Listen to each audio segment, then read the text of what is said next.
Hello everyone and welcome. In this quick YouTube I'm putting together is about plugs. People have been sharing ideas on how to properly fish a plug. Well, I tell you what, I have grown up with some of the best fishermen in Puget Sound, Alaska, Canada, and I'm going to share with you how to correctly rig a plug so that it fishes right and puts them in the boat. That's the bottom line. Either it works or it doesn't. Down below here we have these reels, and this was a meat line, and look at this. A window sash weight with copper wire around it making electricity underwater. And that has proven itself over the years to be really effective. This Fluger reel, ancient as they would say, lots of cranking on it, has a little drag system on it here which works well. Here's another one, smaller, has a drag system here where if the fish is running you can push against it to slow it down. Pretty cool, huh?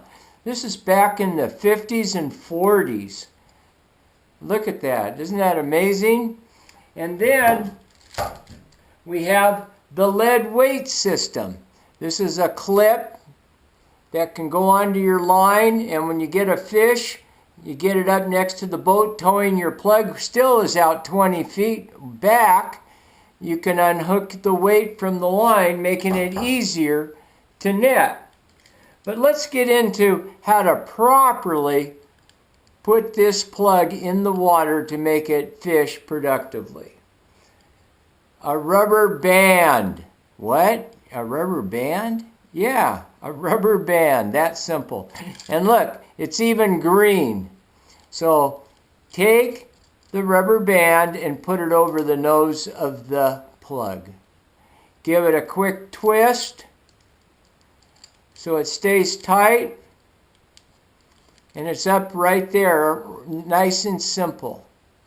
Now, you take your fishing line, and let's put a real easy knot on the end of this here, real simple to tie. I like the double loop, as they say, knot. And we'll just wrap it around 4 or 5 times. I've showed you this in the other videos I've produced. But it's a simple knot to tie. Now the leader I'm using for plugs is in that 40 and 50 pound class. That's really important. This heavy line actually helps the plug move through the water better. Yeah. Now here's how you set this up. See that rubber band?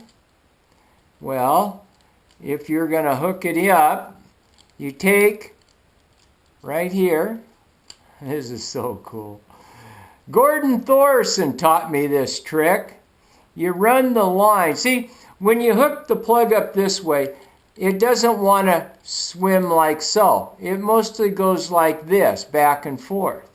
But when we put the rubber band system together, like I'm doing now, right here, and we stretch the rubber band over the plug like so. In a sec here, I'm getting kind of hung up on it. Let's try this again. All right, there we go. Now, we're going to take the rubber band and we're going to stick it right over the plug itself, like so. And then we're going to hold it up, make it easy, and we're going to run our leader through the rubber band like so. Are you with me? See that? Now you're going to hook the line up to your swivel and run this about 20 feet back from your weight system. And the weights can vary. Now a meat liner that uses rods like this would use a lead like this, about 8 pounds, 7, 8 pounds. if you have a bigger system, like what I like to use, is an electric reel. How about that? And then I have a nice little pad on it that can go to the rail and hold it stiff for me. And when I get a fish on, it's handheld, so it's not illegal. All I have to do is hit the switch, and it comes in, and this will pull 10 pounds of weight. And I have the 250-pound test Dacron line, and that works really well for meat lining. It's not much sport fishing, though, but it sure does put them in the boat. So let's get back to our lure. The line now has been wrapped with the rubber band, holding it in place. It's now, when you troll it, it's going to move like this through the water. The fish generally will hit the bottom of the hook right in here.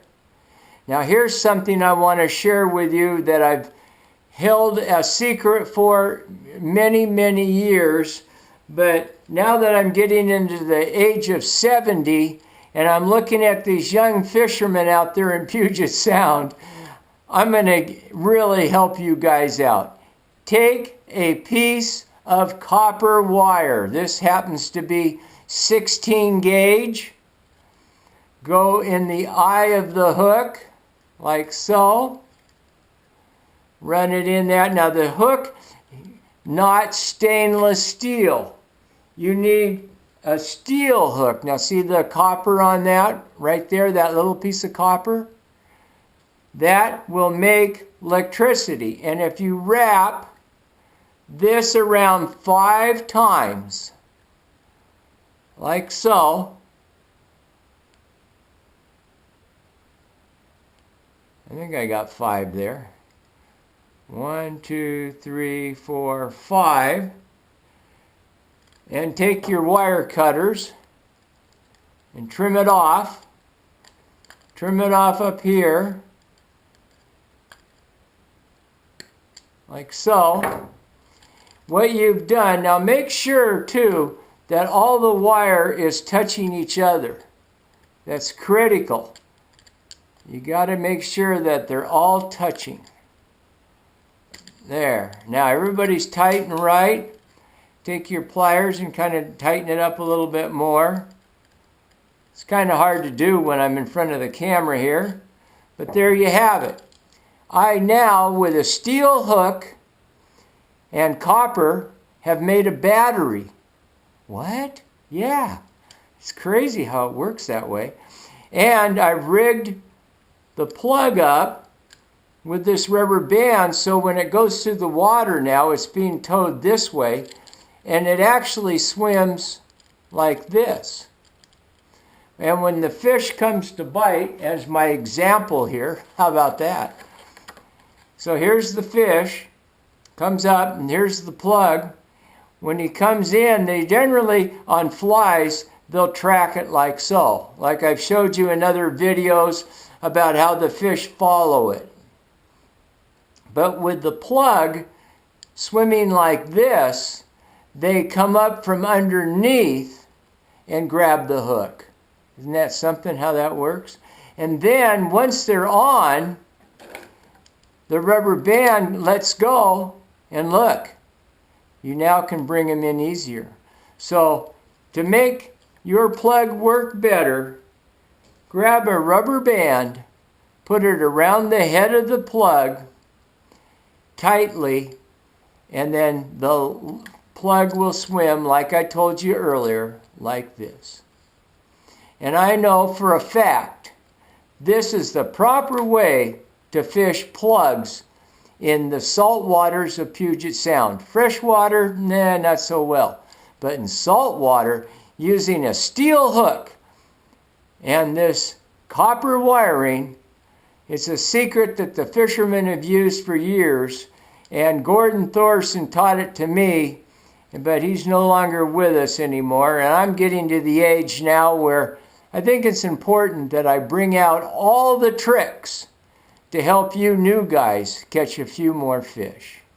Thank you for watching, and I'm going to be going in for open heart surgery in the next few days.